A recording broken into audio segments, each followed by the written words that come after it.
Guys here today, and Draeger has this methane camera, and that's what we're here to talk about.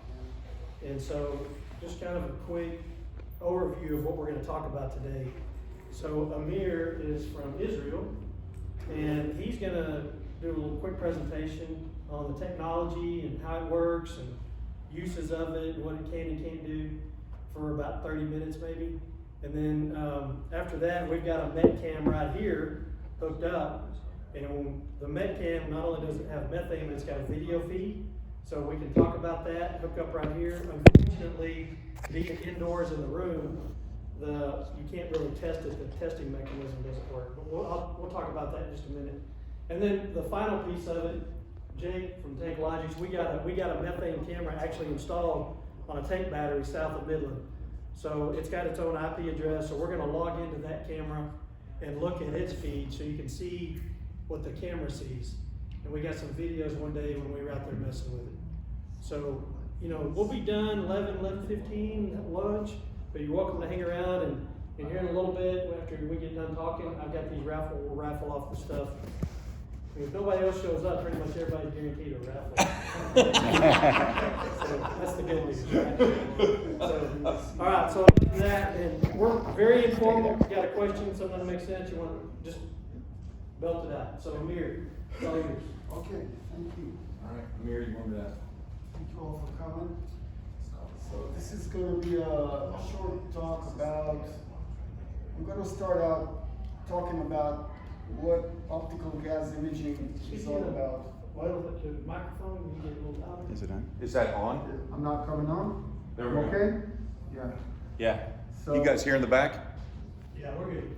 Okay, so my talk is about, I split it into like 3 subjects. So the first one is kind of a background about what optical gas imaging is all about, because it's a technology that's been around in some forms for I don't know, 10, 15 years, but now it's maturing and it's developing into new applications. So optical gas imaging, I think you're all familiar with it from leak detection and repair operations, where you can take a handheld camera and walk around and look for emissions manually. But now it's developing into a fixed kind of sensor, like a volume sensor. So the advantage is that you are covering large volume of space, and so there's a lot of potential here. But it's a new technology, and there's many ways of implementing it. So I'm going to talk a little bit, very briefly, about what optical gas imaging is all about. And then I'm going to touch on what our approach to optical gas imaging is with this product called Metcam. So, saying that, okay, so there are 3 basics that we need to think about. When a gas leaks, doesn't matter what gas, doesn't matter the pressure of the leak, doesn't matter if it's coming from a small orifice or high pressure, low pressure, it doesn't matter. This gas, as it goes into the atmosphere, will very quickly reach equilibrium, temperature equilibrium with the environment, okay? So it's gonna be at the same temperature of the air, okay, always, very quickly, very close to where the leak is. Maybe in the first few, I don't know, inches, it's still cold if it's released in a high pressure, high pressure from a small orifice. Maybe it's going to be cold in that very short distance, but once it's out there, it's at the same temperature of the air. Now, gases tend to absorb light, and the reason is that gases are made out of molecules, and these molecules have energy levels. Okay, so they vibrate, or they bend, or whatever, and all of these molecule actions of bending or vibrating or whatever have energy levels. And if a photon comes in and it has the same energy level as that molecule activity, it's going to get absorbed. Okay? Other photons at different wavelengths with different energy levels will just go through that molecule of gas and not be absorbed. So a gas molecule will absorb specific wavelengths or photons with specific energy, okay? And the more complex molecules, the more modes of energy it has, it'll absorb multiple wavelengths. Now, when you're looking at stuff, doesn't matter what, with a thermal imager, you gotta think that there's always light, because the background, when I'm looking at you, at all of you, I'm seeing you against the background. And when I'm looking with a thermal imager, the background is a light source. Okay, so this room now is illuminated, so I can see light reflecting off of you. But if the room was dark, I wouldn't be able to see you. But for a thermal imager, it's never dark. Okay, there's always light coming in. So when I'm looking at a gas cloud with a thermal imager, I'm seeing it on the contrast of the background. Okay, so it's like there's a light source behind, shining light through the gas to my camera. So that's how you see stuff with a thermal imager. The background is a source of light, and that light is coming all the way to me through the gas clouds that are out there. So those are the three basic concepts of optical gas imaging. Now this is an example of absorption, okay? So I was saying that different molecules will absorb different wavelengths. So if you're looking at these two charts, these are both butane, okay? The top one is your normal N-butane, the lower one is what's known as isobutane. So they're both butane, but you can see that the absorption as a function of wavelength, and these are on the same wavelength x-axis. You see it's very different, okay? Because the energy level of the molecules are very different. Now when you're walking around with that handheld leak detection and repair camera, it's looking, all these hydrocarbons share one absorption in what's called the mid-wave infrared. It's around 3.3 microns, okay? So all hydrocarbons have a very strong absorption line down there in 3.3 microns. But they have additional absorption lines, and this is further up in the wavelength of like 10 microns, 8 to 10, 8 to 14 actually. So they share a common absorption line in 3.3, but they have very different absorption lines when you go up to the long wave infrared. So that's why your handheld OGI will see all of the hydrocarbons regardless of what they are. When you go up to the long wave IR, you can tune a camera or an imager to a specific gas. It could be methane, it could be butane, it could be isobutane, but it's targeted to a specific gas, okay, because they're different up there.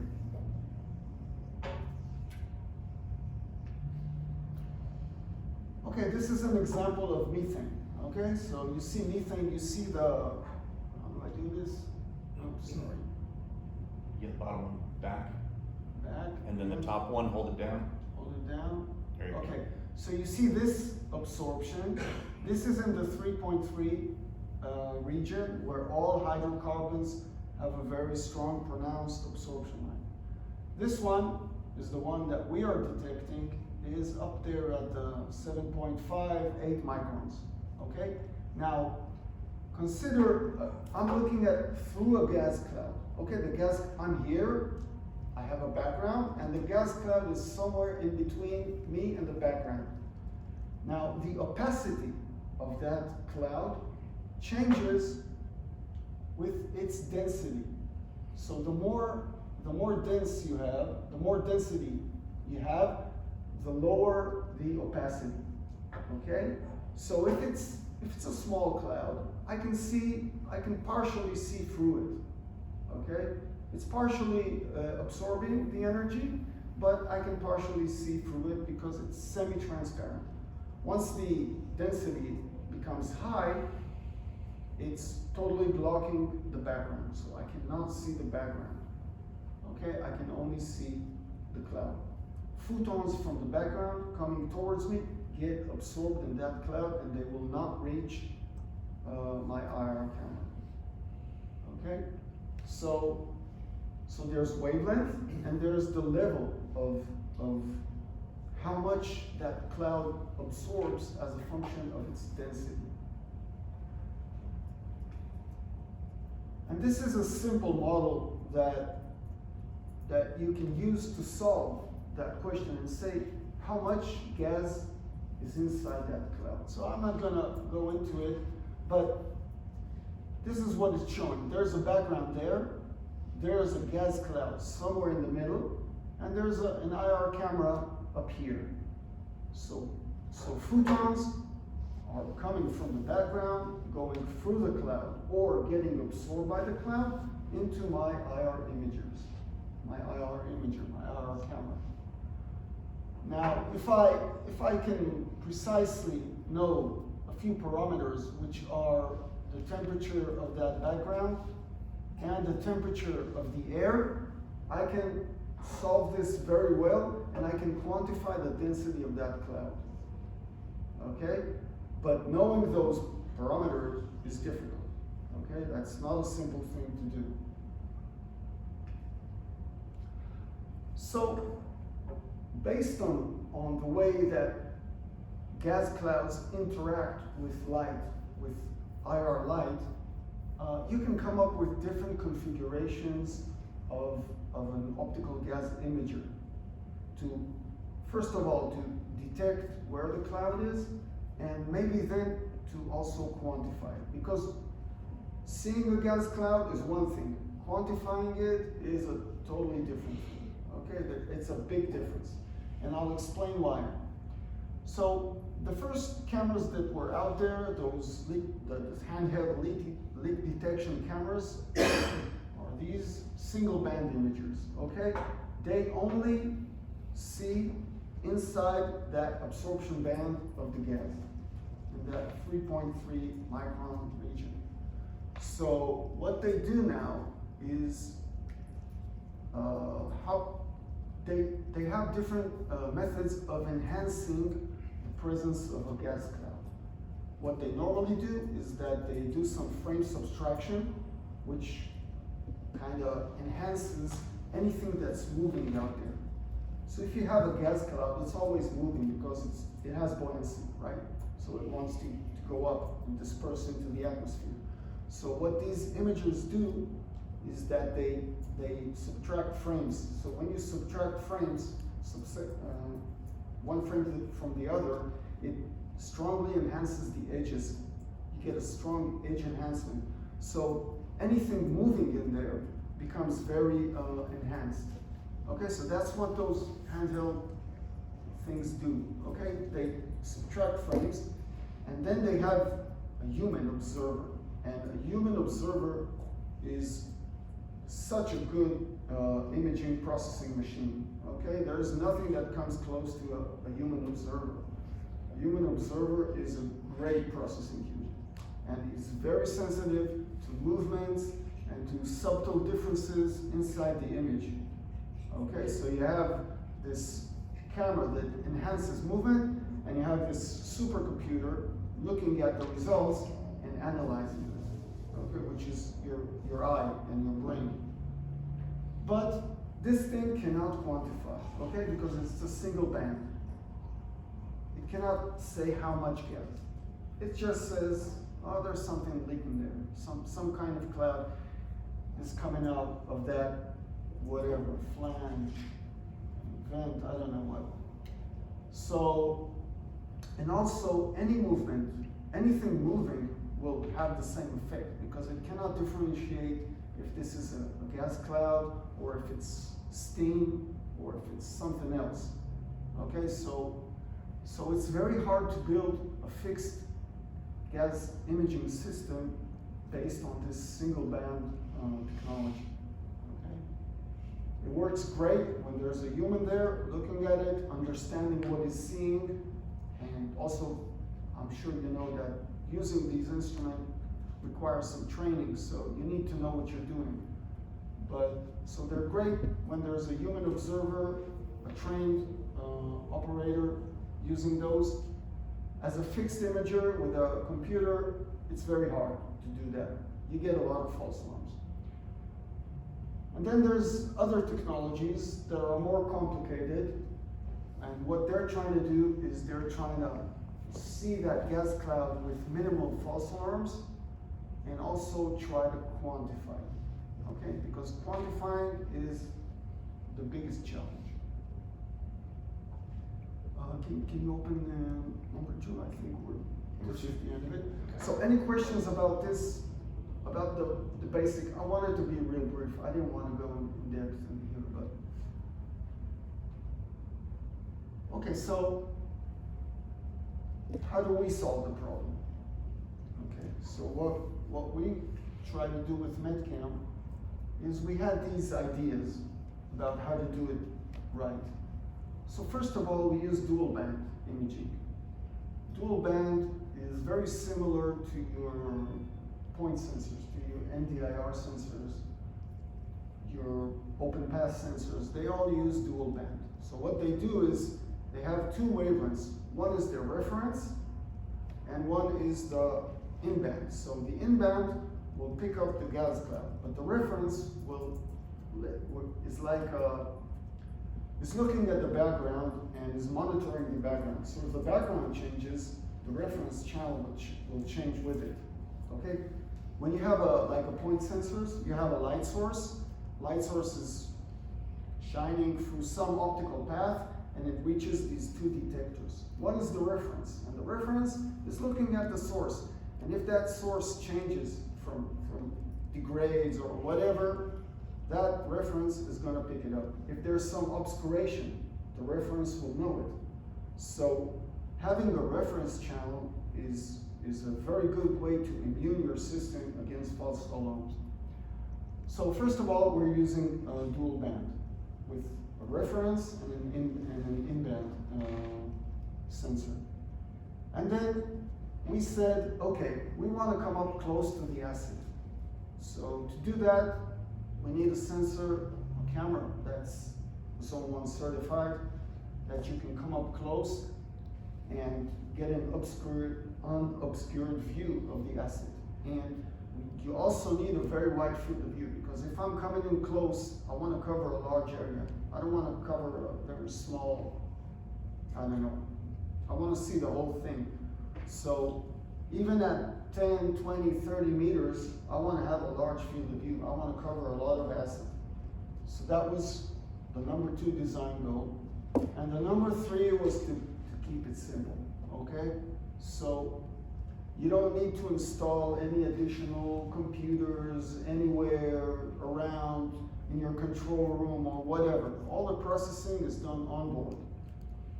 The sensor produces data on board, and you can choose what to do with that data. So the 420 comes directly out of that sensor. You don't need to take that signal to the control room, process it there, and produce your alarms and your signals over there in the control room, where, you know, it doesn't work that way in the industry. The industry is used to having a sensor and a local alarm system on that sensor, so you know where you get your alarm. So those were the 3 design goals. Here, can you, on number 1, I feel like that's probably very important. You mentioned the one band was for the reference gas.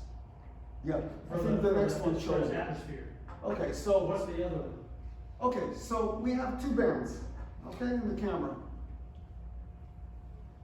You have the in-band, because this is the absorption line of methane, okay? So you have one band is situated on that absorption line. The other band is in another wavelength range where the methane cloud is transparent. So I'm just seeing the background. And the image on the left shows you how it's created on the sensor. Okay, so there's an IR sensor, and I got two pictures of the same scene. Okay, so I got the scene once here, And I got the same scene, same exact scene on the bottom here. Okay, it's a flip, but doesn't matter. So I'm seeing this point here, I'm seeing it twice. Once in band and once out of band. Okay, so every point in the image is recorded twice. Once where the cloud is transparent and once where the cloud absorbs. So what happens if a cloud comes in now? My outband, this one, it won't see anything, okay? But my inband will show a cloud here, because if the cloud is colder than or if the ambient air is colder than the background, I'll see it as a dark spot, okay? So all of a sudden I'll see a dark spot there that's not there on the top image. And if I'm comparing these two images constantly, I can say, okay, this is a methane cloud, okay?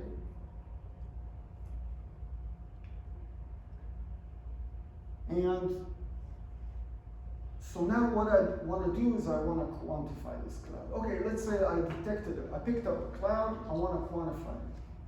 So I have two ways of quantifying clouds for two different applications.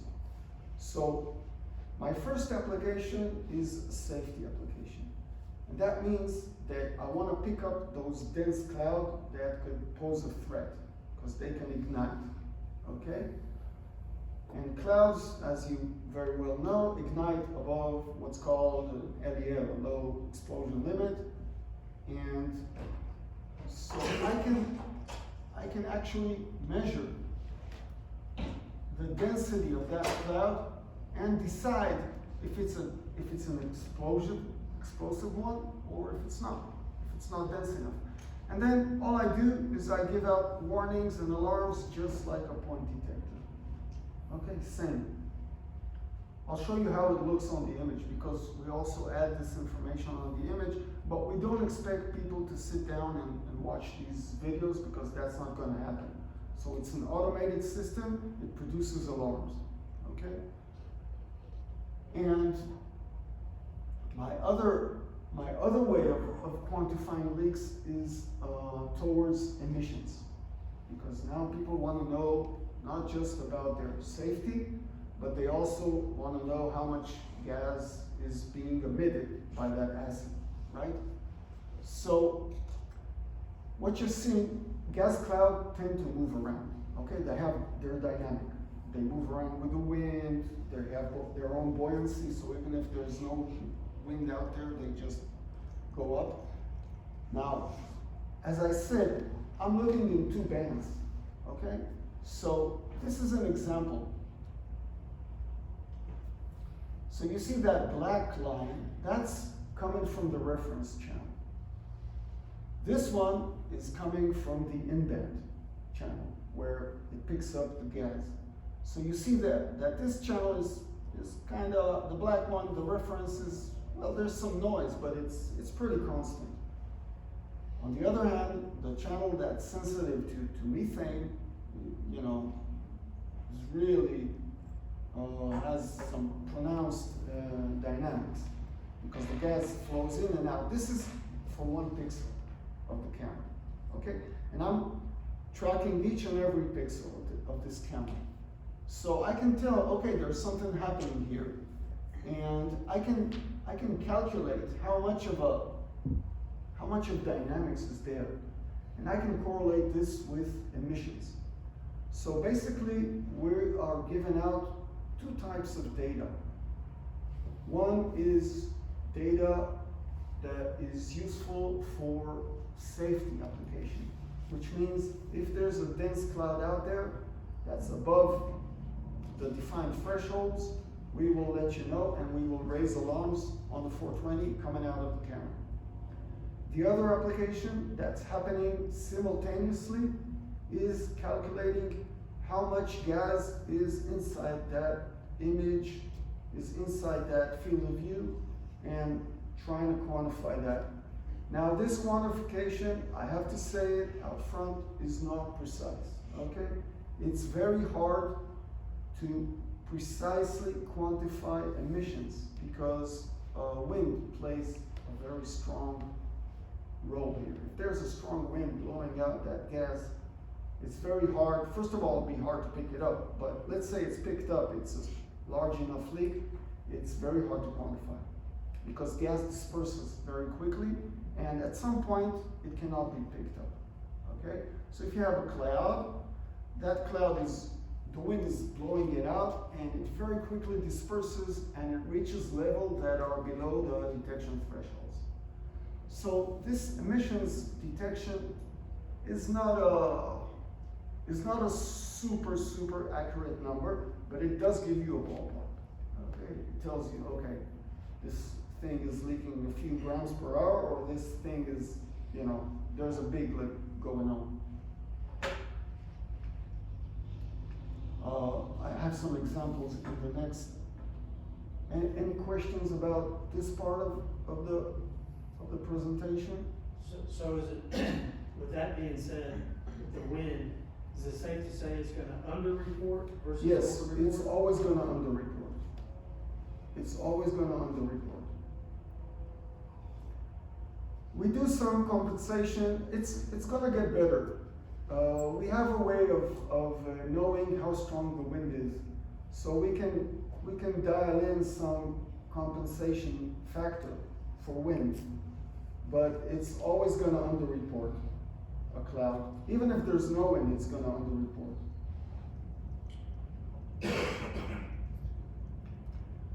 Okay, so we talked about two types of quantification being done simultaneously, continuously. So you have 24/7. These two applications are running 24/7 on the camera. And this 24/7 is very important because all these optical gas imagers are dependent on the environmental conditions. Okay, the temperature difference between the air and the background is the most important figure, and that keeps changing constantly.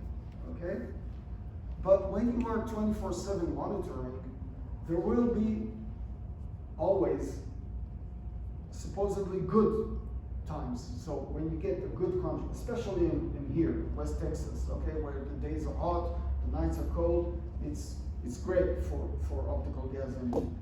If you go up north, like very cold areas, snow-covered ground, it's going to be more difficult. But here, in this area, it's the best because you got a good temperature difference building up all the time.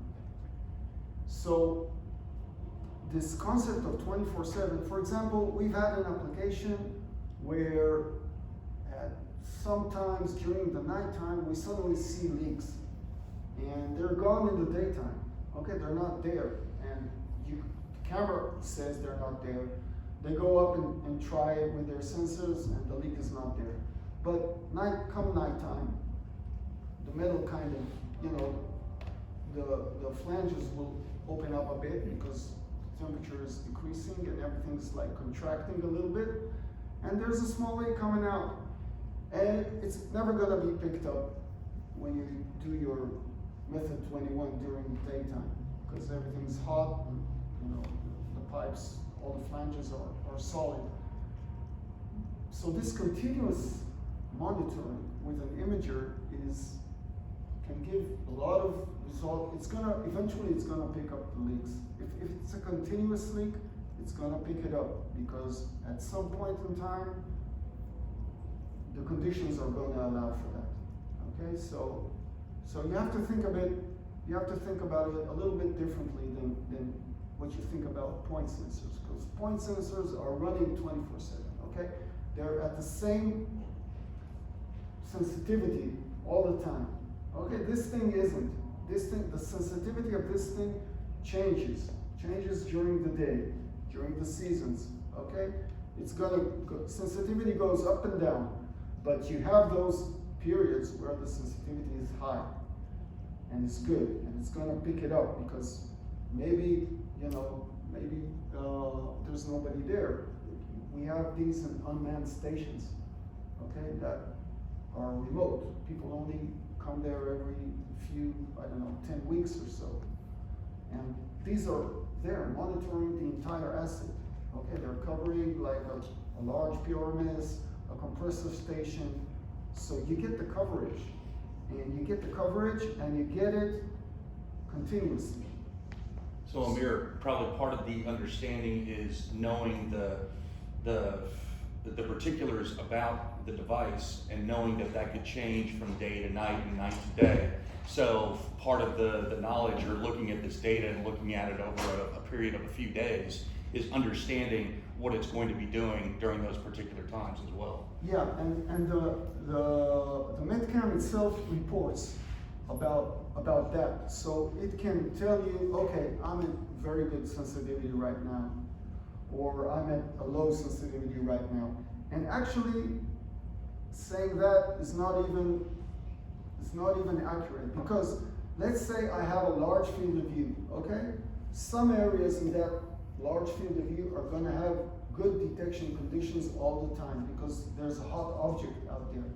Okay, there's a compressor. Compressors are always producing heat. So that's a perfect background. If I have a compressor in my background, I'm gonna be very sensitive all the time because I have a hot background. Okay?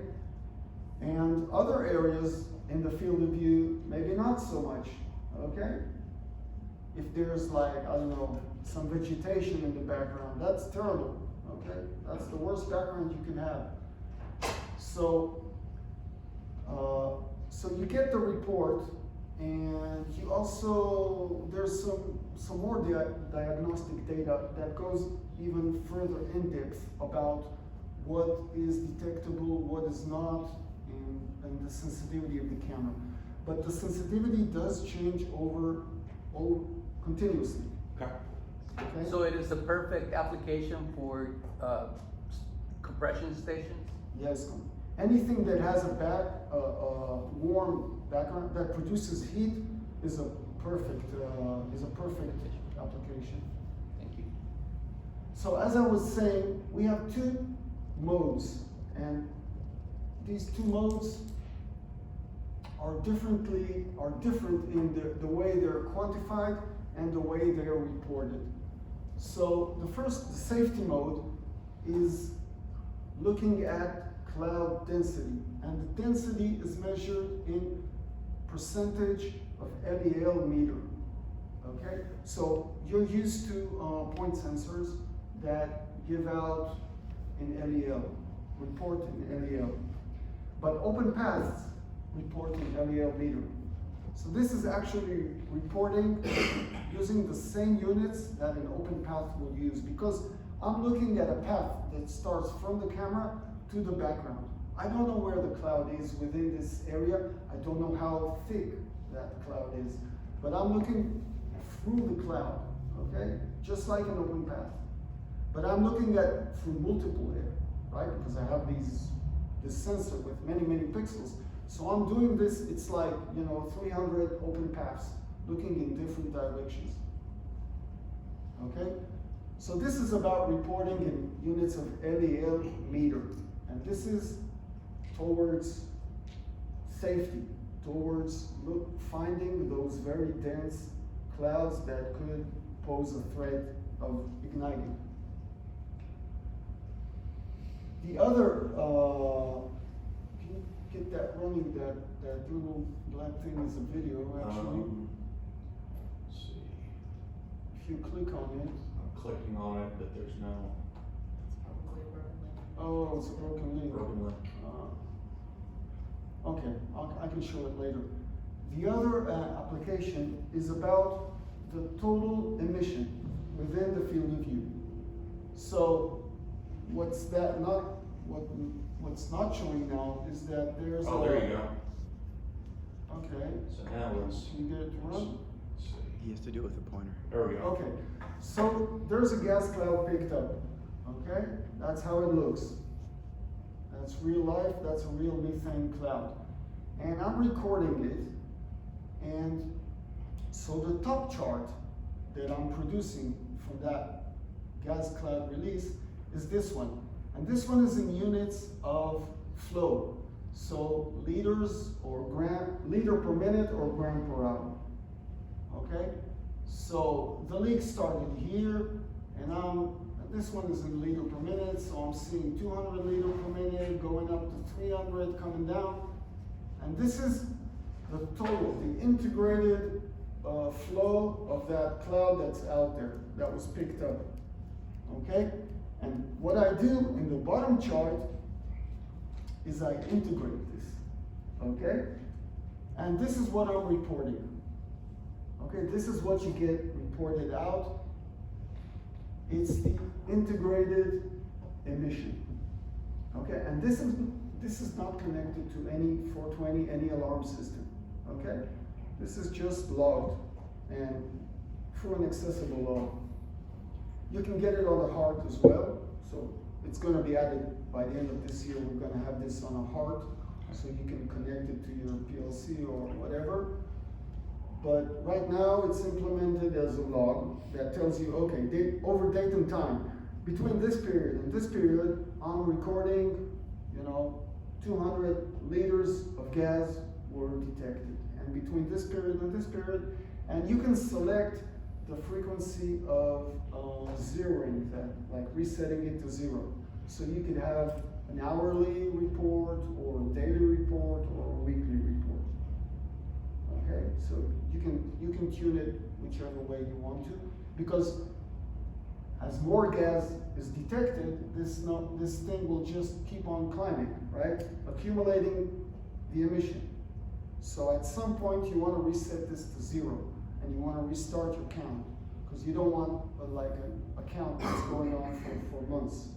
Okay, so you can have the count period defined like hourly, daily, weekly. Okay, and then all of this is logged in an accessible log. You don't need to, you can have an automated system dialed into that log, because it's like an RTSP, it's like an HTTP address.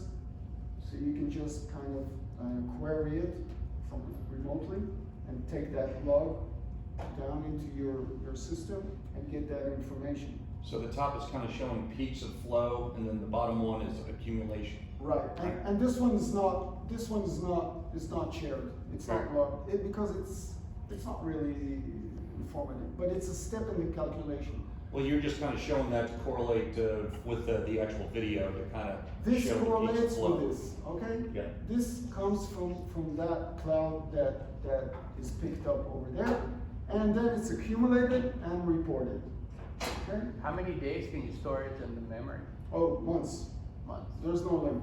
But you don't recommend to have that much Why not? storage? You don't recommend to keep that log for a long time? Most of the stuff is designed for 3 months of storage. Okay, so I think that's this log is very small, so it doesn't take up a lot of memory space. There is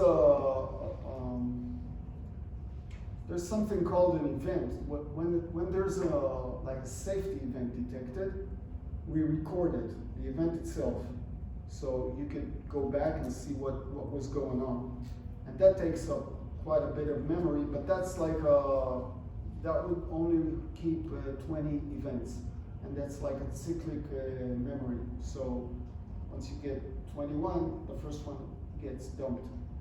So it's like a buffer. So those are the two, and here is an example of a recording done on a compressor station. And what you're seeing are the two modes, okay? So you have the emissions running on the top, you have the safety running on the bottom. Now the safety on the bottom is color-coded, so you'll see yellow and red. Yellow means gas concentration is above threshold 1. Red means gas concentration is above threshold number 2, and these are settable thresholds, so you can dial in the numbers. In this case, I think it's 50% and 100% LEO meter.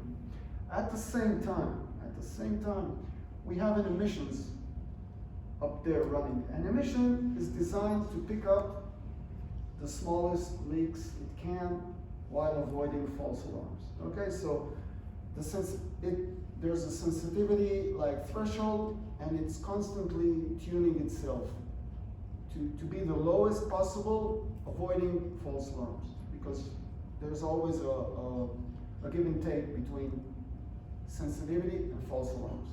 Okay, so you want to be where you don't get those false alarms.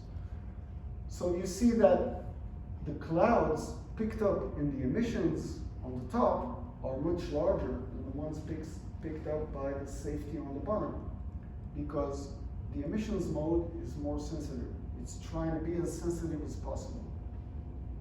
Okay? You could have 4 to 20 on your emissions as well, right? Not really, because it's a dynamic value. So it's constantly changing. Yeah, it's constantly changing. So it's going to be reported on the heart.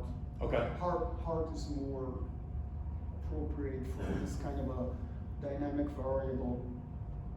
So the alarms are connected to the 420 on the bottom, the safety. Once there's a red and yellow detection going on, and once it lasts more than a set period of time, okay, so there's some kind of a buffer because you don't want to get alarms all the time. So let's say it's more than 4 seconds. And you said those are selectable too. You have those set at 50 and 100%, but you could set them, is there any like threshold, like lower? Like if you could set it at 10 and 30 or 20 and 40 is typically a default. You don't want to go below 20. Okay. Okay, so 20 is the lowest recommended value that you could set this thing. And so these produce alarms on the 420, Yep. like discrete. So above threshold 1, 16 milliamps. Okay. Above threshold 2, 20 milliamps. Gotcha. Normal operation, 4 milliamps. And you get all the arrow states as Okay. well. Okay? Now the error states, are those below 4 milliamps? Yes. Okay. They are. And once there's an event, this gets recorded. Okay, so we do like a limited time recording, like 30 seconds or something, and store it on board the memory. Of course, it gets written in the log file as well. Now the emissions mode, that goes into its own log file, a separate log file dedicated for emissions in units of liter or gram. Okay? And it also produces a periodical image. So if I set the emission cycle to be 1 hour, I will have one image for that 1 hour. And that image will show me all the gas detected during that 1 hour, compressed into one image. Okay? So it's kind of like that accumulation curve that you showed. Yes. Okay.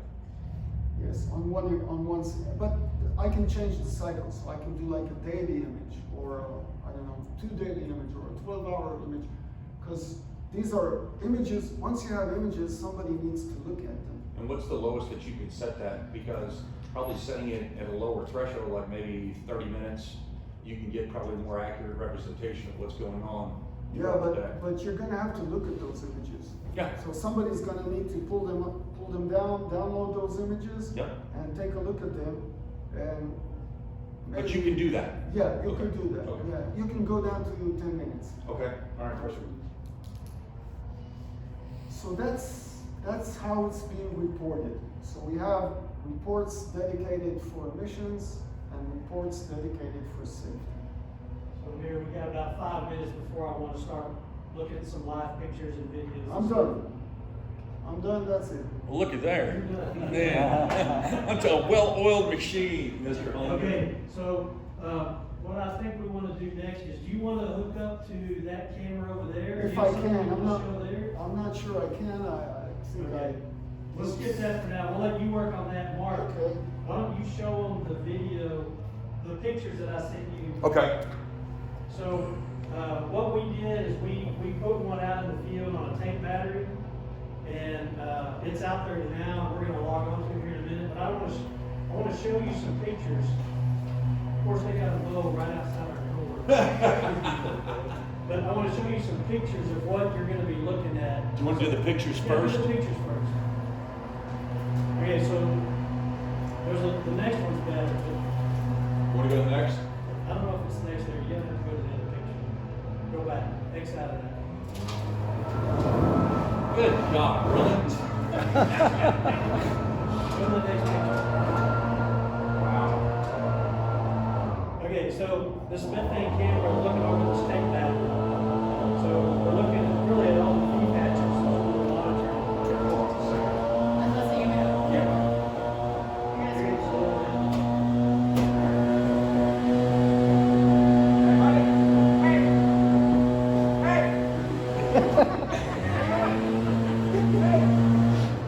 Stop.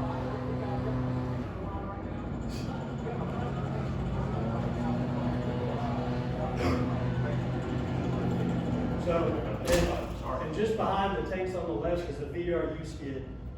And when this well came on, it was pretty gassy, that's why we put it here. Okay, so go to the next picture. So now this is like the red, you see the methane gas in this picture. Okay? It's a very simple install. So now go to the video. The videos are good. And so this is me walking, and I'm carrying that screen, which Amir's got the screen down there, but it's how you test it. And the reason why the red's following me, I'm not passing gas. I got that screen. Are you sure? See, look, when I wave that thing, you can see where the gas is, and I'll start moving around a little bit. It was working.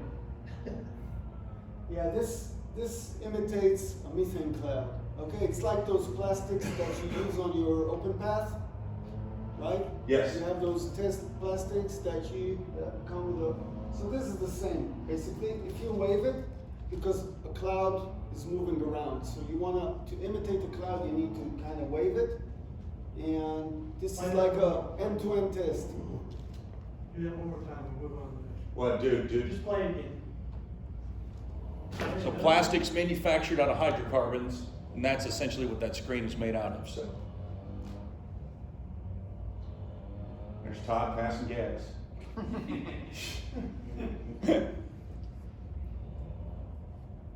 Okay, so X out of that and go to the next one. So the next one is actually my favorite. These are trucks going to a frac job right next to this one. As you can see these trucks pulling up and the gas coming out of the exhaust stacks and out of the grill of the truck and everything. This was kind of by accident we caught this. Pretty neat.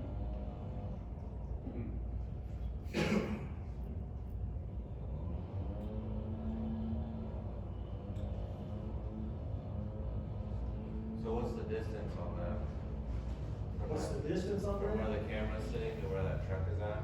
The camera is sitting on the gun barrel, so I don't know, Jake, how far do you think that was? It's probably 80 yards to the truck. So it has some range, so. The recommended range is up to 50 meters for installation.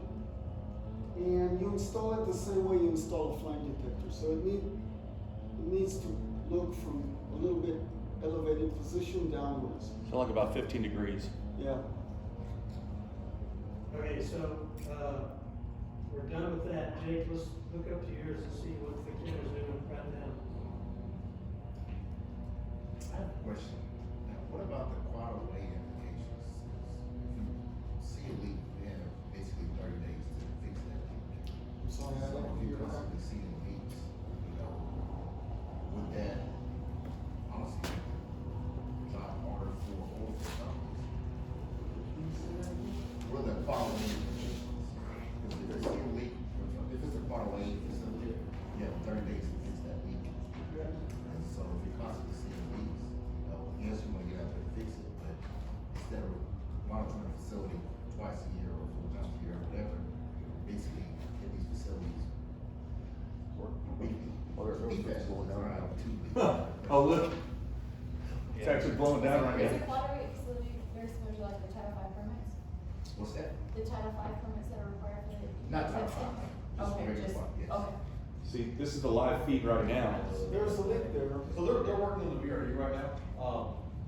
The VRU guys drove up about 2 minutes ago, and Cue the VRU. Yeah, it actually has it shut down right now for something, so it's blowing down. And if you put it on that, I don't know if that's a vlog, but So if it's a maintenance event like that, will it register as a leak, or how does it know the difference? Well, you have the two reporting two separate reporting modes. Okay, so if that cloud is above the threshold that you set for safety, you get that on your 420 as well as on your log. Okay, if that cloud is anyway, regardless of what the safety is doing, that would log as an emission. So there will be a value. Okay, so that would say like, okay, 20 liters just gone out. So that camera would go up by 20 liters. But if it has not gone over the thresholds used for safety, it would not trigger a 420 event.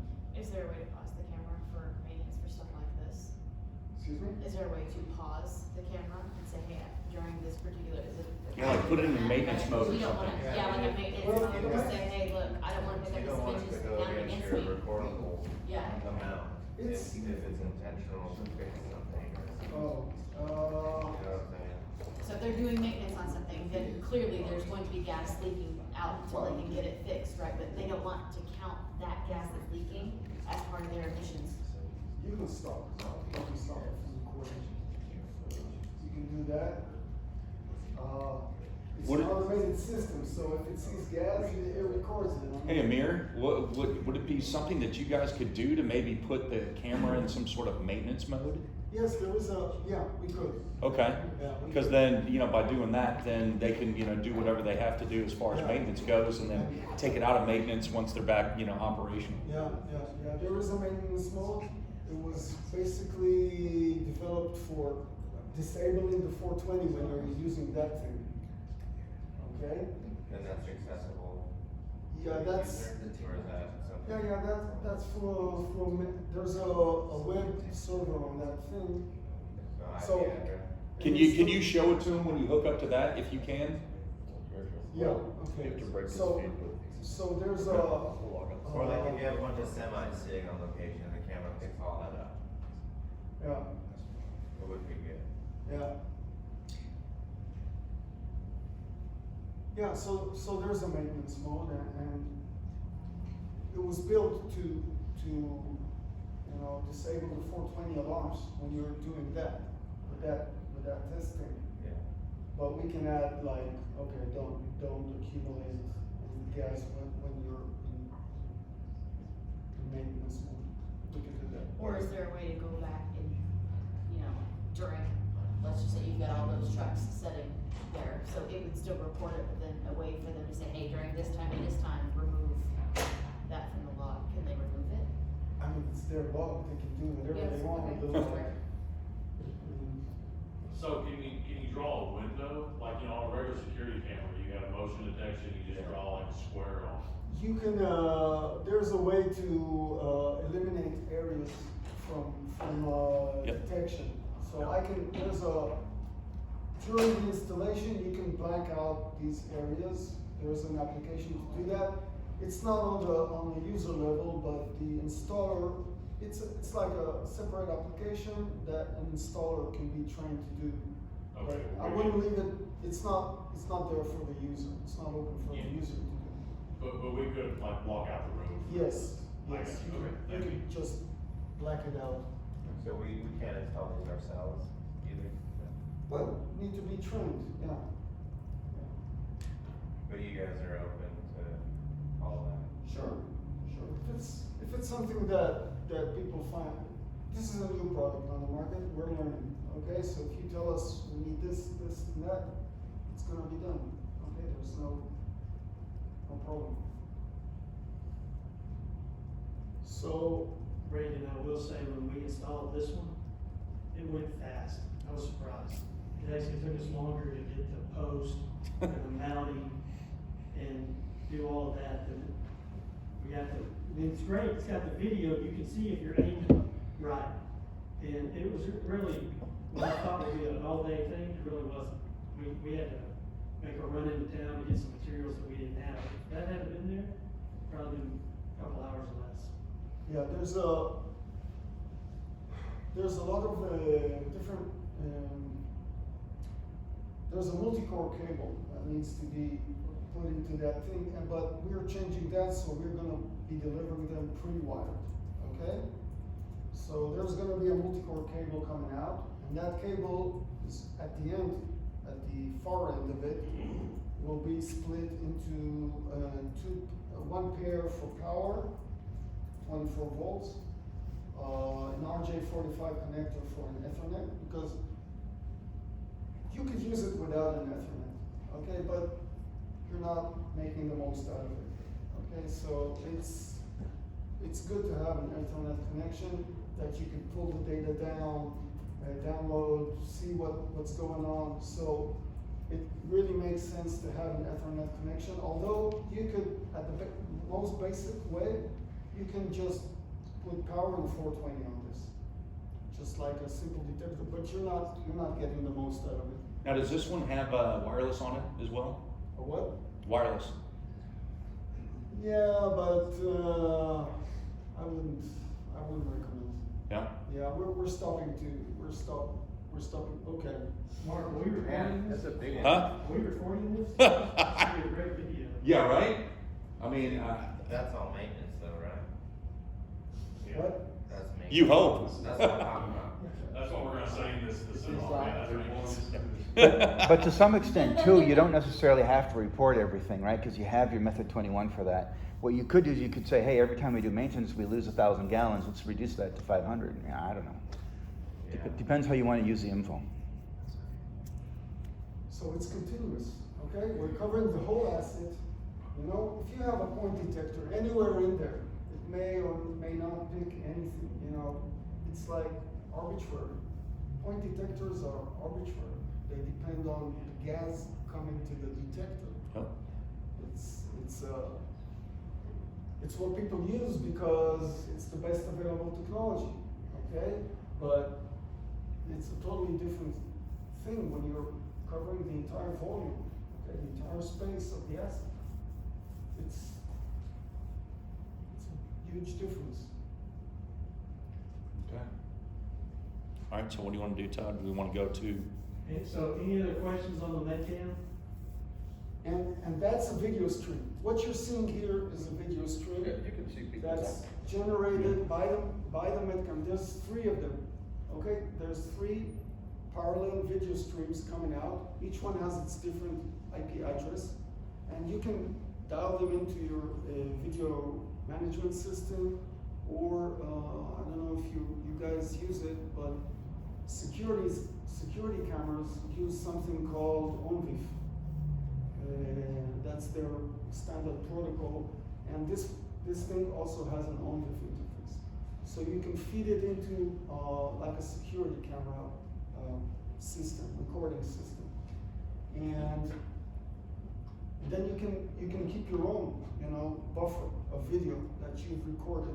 So regardless of what the camera is recording, you can have your recording going on independently and run your own diagnostic software on that or whatever. So there's 3 streams coming out simultaneously. One is this emissions mode. The second is the safety mode with the color coding, the yellow and the red.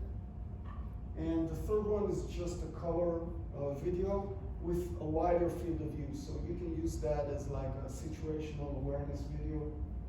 It's just like a security camera. So you get a security camera as a bonus. And when it's dark, that security video will change into a thermal video. So you get actually a thermal security video. So like night vision, Yeah. so to speak. Yeah. And then this one is the most sensitive here. Yes. So yeah, the safety, then that's going to be with the yellow and the red. Yeah. And that's not going to be as sensitive, but that's where you're gonna have your 4 to 20 hooked up for your various levels, your level 1 and level 2. Right. Yeah. So you see The tag. the tiny little spots that appear, and those are false alarms. So that's not gas. So what it does is every 5 minutes or so it adjusts the thresholds. So it wants to be as sensitive as possible while keeping those false alarms to to a minimum. So that one spot that came up and gone, maybe that's not a gas, maybe that's a false alarm. But this is continuously thresholding itself. So at the end of the day, they get a value that says, hey, in the last 24 hours, we quantified 1 million cubic feet per day, or Yeah. 50,000 cubic feet per day, or Yeah. 50,000 cubic feet, not per day, but feet, you know, Yeah. a total, a 24-hour, kind of like we do a flow meter these days, oh, this is what I did the last 24 hours. Yeah, They can get that kind of a value out of it. yeah, that's the emissions log. Yeah, and Emissions that's what log. we'd be interested in, I think, is the emissions log. And they can reset it, Yeah. select if they wanna reset it hourly, so you know. Can you reset it from remote? You don't have to be out there, you can do it from wherever, like we could reset that one right here. No, you do there's a selection, so you select your reset period. Is it 1 Okay. hour, is it daily, is it weekly? Okay. Yeah. And- So, not to shorten this, but any other questions on the Metcam? Because I had a couple other things I wanted to talk about real quick before we do the raffle and have lunch. They're about ready for lunch out here, so. I know a couple of y'all have to leave. You told me you gotta leave early, so I just wanna be sure we're done. And but like I say, any other questions on the Metcam? Look, there it goes again. So the recommended installation distance, you said it was like about 50 meters or something like that? Up to. Up to So 50 it's like, meters? the best is 10 meters to 50 meters, okay? But if it needs to be closer, like we have some installations in PRMS stations where there's not 10 meters there, okay? So it's 5 meters. So we can do that. That takes a bit more during the installation. You need to do one additional operation, which is not that long, but you need to do it. So you can go down to 5 if it's the absolute necessary. And the coverage is almost the same as the distance. So if I'm 10 meters away, I'm covering 10 meters, okay? If I'm 20, I'm covering 20. So it's more or less the same number. For example, for this one, you may want to have a camera on the side, so you get, but yeah, it's covered anyway.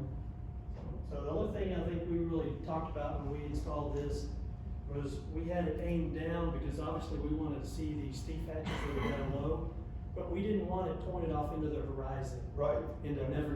Right. We wanted the thing full of something for the background. The horizon is the worst contrast, okay? So you do not want to have it looking that way. You always want to have it like a flame detector, like 15 degrees downwards or something like that. But downwards, yeah, definitely downwards. And he just took off. That's awesome. Okay, so let's Cue go the ahead. truck. This is really good stuff. Let me go ahead and mention a couple of other things if it's okay. And then, like I say, Amir's here, we're here for a while, we're not going anywhere. I just wanna honor your time. And lunch is ready too. So, I brought a flame detector over there and I want Mark to, Mark, I think I changed my mind. Let me talk about it for a second. You just tell me if I just say something. I'll just demonstrate. You demonstrate. So this is our new flame detector. And what's different about this flame detector than what I've sold in the past and what others sell in the past is this is actually video-based technology.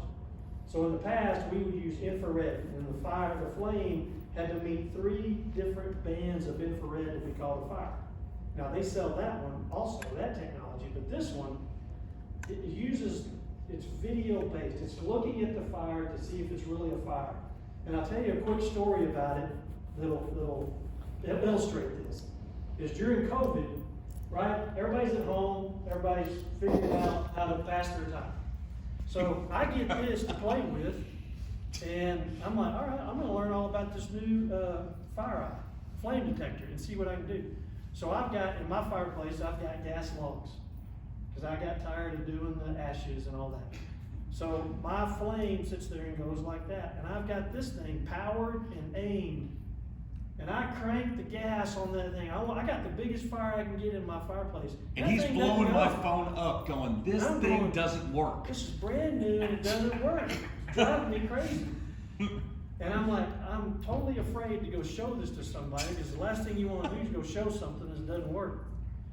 So anyway, one of my customers wanted to see it, so I took it up there and I'm sweating the whole way. I know what's gonna happen, right? It's not gonna work.